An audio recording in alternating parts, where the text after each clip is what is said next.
మాకు సంబంధం లేదు అని చెప్పి చెప్పుకుంటారా? ఇప్పుడు చూద్దాం అసలు ఈ మూఢభక్తికి, ఈ క్షుద్ర పూజలకి, ఈ నరబలి ఆచారాలకి ఏ మతం ప్రేరేపిస్తుంది, ఏ మతం ఓతమిస్తుంది అనే విషయాల గురించి ఇప్పుడు మనం శాస్త్ర ప్రమాణంగా పరిశీలన చేద్దాం. మిత్రులారా, మనందరికీ తెలిసిన విషయమే బైబిల్ దేవుడు రక్తప్రియుడు, రక్తం తాగుతూ ఉంటాడు.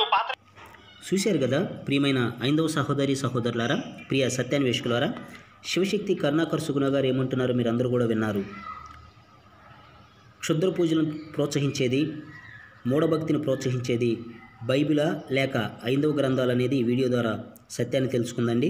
కొంతమంది ఐందవ మిత్రులు మాకు ఫోన్ చేసి, బ్రదర్ మీరు మా ఐందవ గ్రంథాల గురించి ఎందుకు మాట్లాడుతున్నారు అంటున్నారండి. క్రైస్తవ్యంలో నుండి ఐందవ్యంలోకి వెళ్ళినటువంటి శివశక్తి కరుణాకర్ సుగుణ గారు ఐందవ దేవీ దేవతల యొక్క గొప్పతనం గురించి లేదా ఐందవ గ్రంథాల గురించి చక్కగా ప్రచారం చేసుకోవచ్చు. అది విడిచిపెట్టి ఈ పాస్టర్లు బైబిల్లో ఉన్న విషయాలను దాచిపెడుతున్నారు. బైబిల్ దేవుడు నరబలి కోరేవాడు, బైబిల్లో క్షుద్ర పూజలని చేయమని ప్రేరేపిస్తుందని చెప్పేసి వారు చెబుతున్నారు. కనుకనే మరి వాస్తవం ఏంది? అలాగే మంచి మనసు ఉన్నటువంటి ఐందవ సహోదరి సహోదరుల యొక్క మనసులలో క్రైస్తవులపైన, దేవుని సేవకులపైన, పాస్టర్స్ పైన విష ప్రభావాన్ని నూరిపోస్తున్నారండి. అందుకని మేము సత్యాన్ని చెప్పాలనే ఉద్దేశంతో మేము వీడియోలు చేస్తున్నాం తప్ప, గ్రంథాలలో ఏముందో తెలియజేసినప్పుడే కదా ప్రజలకు ఏ ధర్మం గొప్పదని తెలిసేది. అందుకనే ఐందవ గ్రంథాలలో ఉన్న విషయాలు చెప్తున్నామే తప్ప ఐందవ దేవీ దేవతలను మేము కించపరచడం కానీ, ఐందవ గ్రంథాలను తప్పుపట్టడం కానీ మేము చేయట్లేదు. ఈ గ్రంథాల్లో ఇలా ఉంది కదా, ఈ విషయాలు మీరు ఎందుకు ప్రజలకు చెప్పకుండా దాచిపెడుతున్నారని మాత్రం ప్రశ్నిస్తున్నాం. ఎందుకంటే మీరు మమ్మల్ని ప్రశ్నించినప్పుడు మేము కూడా మిమ్మల్ని ప్రశ్నించే హక్కు మాకుంది. మీకు స్క్రీన్ మీద పెడుతున్నా చూడండి. గుప్త సాధన తంత్రం, ఆంధ్ర వ్యాఖ్యాత శ్రీ బాసురానంద సరస్వతి గారు, మోహన్ పబ్లికేషన్ అండి. పేజీ నెంబర్ 61 పేజీలో నేను కొన్ని విషయాలు చదువుతున్నాను. శవము యొక్క వక్షస్థలమున త్రికోణము లేక పంచకోణములు గల పీఠంపై కూర్చొని తన భర్త అయిన మహాకాలుని అంటే శివునితో సురతకీడయందున్న దేవిని ధ్యానించి సాధకుడు తాను స్వయముగా సురతకీడను అంటే రతి చేయుచు మంత్రమును వేయి జపించినచో అతడు శంకరునితో సమానుడగును. జాగ్రత్తగా చూడాలి కరుణాకర్ సుగుణ గారు. మా గ్రంథాల్లో మరి క్షుద్ర పూజలకు సంబంధించినవి లేవు, చాతబడులకు సంబంధించినవి లేవు, మాంత్రిక విద్యకు సంబంధించినవి లేవు అని ప్రచారం చేస్తున్నటువంటి ఐందవ మిత్రులారా, ఒకసారి జాగ్రత్తగా చూడండి. శివునితో సమానుడు అవ్వాలంటే ఏం చేయాలంట?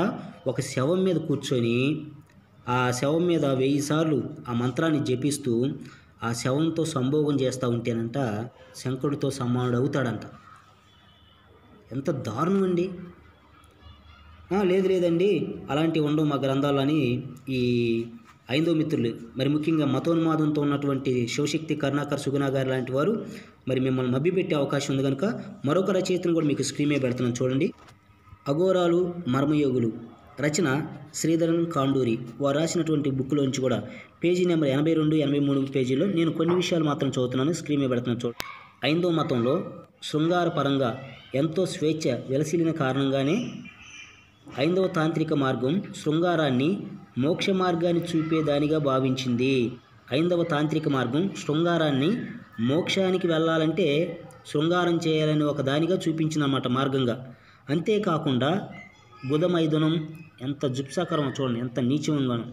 గుదమైదనం, జంతువులతో మైదనం, చివరికి స్త్రీ శవాలతో కూడా సంభోగం జరపటం తాంత్రిక విధానంలో అంగీకరించబడ్డాయి. ఎంత భయంకరమైన మాటలండి, చూసారా?